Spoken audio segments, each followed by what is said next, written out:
The brand new Dapol GWR Saloon is here. Oh, much.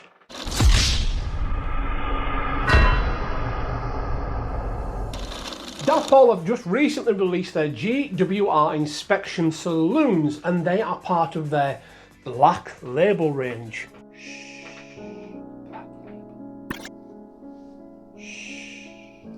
Black Label.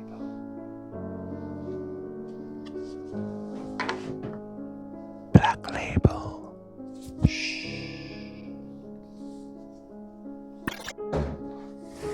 Black Label. It is supposed to embody the epitome of quality, high-end specking for a model with the label adornment. I've been looking to get my hands on one to review. It's not mine. Nobody sent me it. This is borrowed from a colleague. So, my question to you, humble viewer at home, is a 00 gauge coach, no matter how detailed it is, ever going to be worth 150 of your finest English pounds? I am not convinced that it is.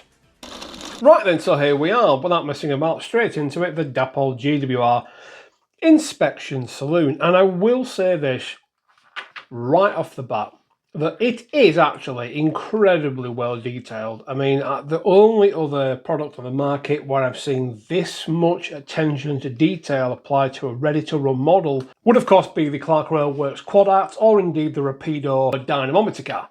But both of those, if you look at the individual pricing points, aren't 150 quid each. In fact, the dynamometer car is a little bit less than that. I think that's about 120, 100 quid. But anyway, I digress. Let's get into the nitty-gritty of it. The exterior of the model is very, very well finished, and we have, of course, lovely applied detailing on there. Look at that. That is actually splendid, and the glazing is, to be fair with you guys, absolutely top-notch. There's no other word for it. That is just absolutely superb. The wipers are applied nicely. They're not going to fall off. All the front-end detail is nice. You've got a directional light lamp on the back or front, whatever you want to call it. That will change direction if you fit a DCC decoder to it as well. There is some jumper switches on the bottom there, but I'm not sure what they do. I assume that's for DC users only, which is fine. I'm not a DC person, I'm DCC. So a decoder needs to go in here. Next 18, which is an interesting choice, really.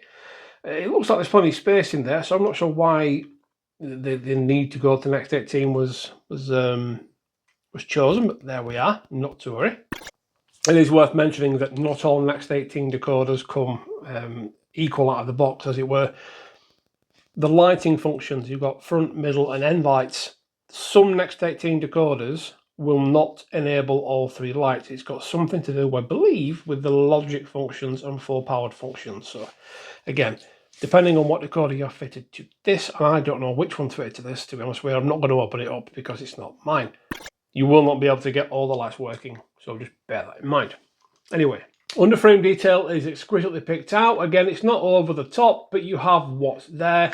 And again, if you can see it from the bottom, then it needs to be there. And of course you can, and so it is very well applied. These little step ladders here, or the handrails, if you will, are actually they're actually robustly put on. And in the real life, this whole step sort of pivots out, and then you can sort of climb up to it. It's a very clever design, actually. Of course, the model one doesn't work because that would be a ridiculous thing to model. Although at 150 quid, it would have been nice to see, but there we are. Nothing on the rear of the coach, though. I think it would have been nice if you had a directional lamp at both sides of the coach. Yes, I know that you would only have one at either end in real life, but this is a model. And to be fair, we're having one on that side and one on that side, and having the light change direction, I don't think that would have been the end of the world, guys, and it would have been nice to see. I did something very similar to a brake van of mine, actually, a long time ago. Fitted pickups to an old little Bachmann brake van, put a tail light on that side, tail light on that side, and they swap directions, pretty much like this one does. Couplings, we have the usual affair here from Dapol, which is the kinematic stuff. It does sometimes get a little bit stuck, but other than that, it's nice and freely moving. Just be careful when you're changing the couplings on these. Don't pull too much because you will put tension on that and you can dislodge them. What I will say is, whilst we're on the underside of this, is whilst the wheels actually are quite freely moving, considering they have pickups on them, What I will say is this: do be wary, because this has happened a few times on this particular model. The wheels do tend to fall out of the bearings, and not by much, but just enough to derail it. And I couldn't figure out why it was derailing. And you can just pop them back in there. You can just see they just sort of pop back in at the top there, but they do tend to slip out. So I'm not sure why that is. I'm not sure if Dapol are aware of it, or if it's just a case of this is a one-off instance and everyone else's model is fine. But of course, I need to make you aware of it. Now, Dapol do say that you can open the roof on this. The roof is removable, so you can get to the interior and add further detailing. And I've got to be honest with you, when they said the roof was removable, I was fully expecting it just to be magnetic. We've seen from the likes of Rapido and Clark Railworks now that actually a removable roof is an easy thing to do. Just put some magnets in there and it comes off. I mean, Dapol themselves have even done it with their Hawthorne and Leslie 040 Shunter, which is a splendid little locomotive, by the way. One of my favourites, I will say that. So why not here? Why on the 150 quid coach do we not have a magnetic roof? And I don't want to, this isn't mine, so I'm not going to mess around with it and break it, because I don't want to damage it. But that would have been nice, so I could just take the roof off and detail the interior to my liking. Speaking of the interior, let's try and get the close-up camera out and have a look at it, shall we? Okay, so I've got this as close as I can, and you can look at the inside of that. I have to say, that thing's better decorated than my living room is. That is absolutely spot on. The curtains are just plastic, but I gotta be honest with you, they do look like actual cotton or material. I'm surprised that they haven't put carpet down there. It's just slacking, really. Dapol, come on, let's put actual carpet in there in the future. I mean, you might as well. You've put the drapes in, why not the carpet? And we all know that the carpet must match the drapes. Of course, we've got the kitchen saloon, and I think this is where they've hid most of the electronic wizardry. It's tucked away in there, which is, you know, completely understandable. And you can just sort of imagine it, can't you? Being the railway inspector at the GWR and checking your friends out for a meal in your inspection saloon and having all the world be jealous of you. At the other end, we've got different sofas as well. I think we have anyway, a different set of settees, and the pattern on them is actually really nice for what it is. It's just lovely to see. And this window here is slightly frosted, which is cool because that's, you know, the real thing will be frosted as well. And you've even got, which I'm happy to see, is you've got open windows, which you might be thinking, well, what's the point in that? But if you want to put a model inside there and have a window hanger, which is something I modelled on an old Batman coach of mine, but it's nice not to have to frig around and cut out windows. You can just have a window hanger doing his thing, which is really cool. You can even have one hanging out the door, so maybe you can have a staff member hanging out the middle having a cheeky cigarette. Splendid. So detailing wise, actually, I have to say, I know I said that it wasn't worth 150 quid, and I don't think it is, but to be brutally honest with you, for the finesse of what we have fitted here, guys, the quality which is afforded to us, it's not far off the mark, to be fair with you. I think the true test would be to see how it runs, actually. So let's get this back on the layout and see if it negotiates all my twists and turns and how it couples up with other rolling stock. Yes, that's right, it's time for the sponsors advert. Yes, of course, it is Sawyer Models of Lee. Why go anywhere else when you can get everything you need right here? They have rolling stock, accessories, scenic items, tools, whatever it is you need to build a banging model railway, they can absolutely supply it. And I should know because I've been going to them for quite a while now and I've got everything I've needed from them. You can either buy from them from their website or you can go in store for superb customer service. Remember guys, visiting Sawyer Models really does help me out, so if you can, please do so and do your part to keep helping support small, local, independent model railway stores. We need them now more than ever. Okay then, so we have the beautiful Dapol Hawthorne and Leslie. Splendid, splendid, splendid model. Really good bit of kit. One of my favourites, to be fair with you. And the new GWR saloons. Let's see how easily they couple up, shall we? I'm going to move the little Hawthorne and Leslie forward. Lovely. And reverse it to make sure we're coupled. We are indeed. But actually, just look there. There's a noticeable difference in the height of the couplings. And this is Dapol with Dapol.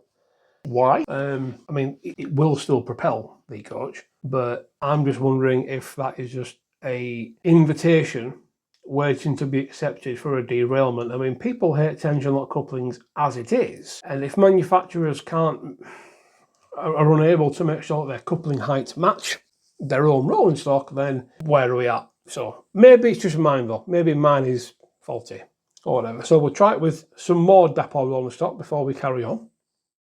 So we have a Dapol, what is this? A rec tank. And we can see the NEM is in there nicely. In fact, that's not all the way in actually, that's a little bit low. Okay, that's in there properly. We can see again, look, there is that noticeable coupling height. And this is, it's a very minor thing, but I think at 150 quid, I shouldn't have to worry about minor things, to be brutally honest with you. But there we go. Never mind, it's still a very good model. Let's move that away.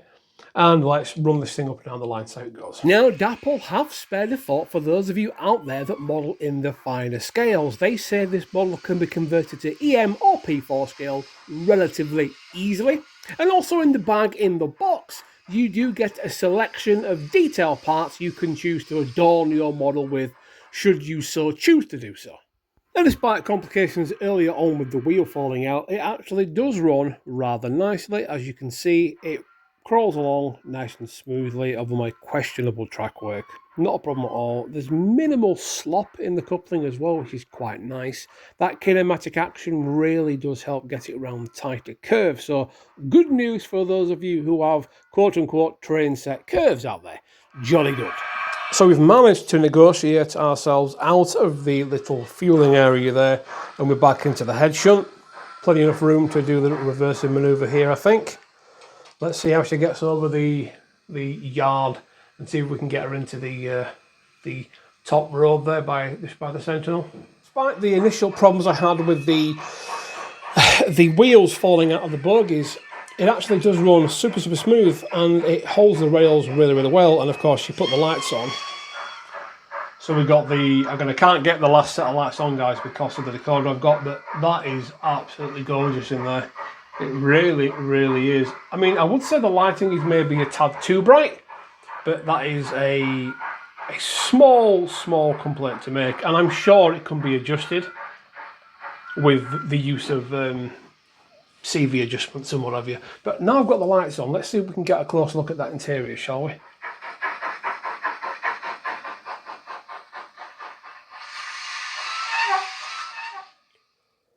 Right, let's peep in through the windows like a little peeping Tom. Look at that.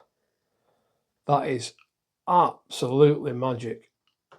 That really is one of the best designed coach interiors that I have ever seen. What is that on the back of the door? Is that just a moulding?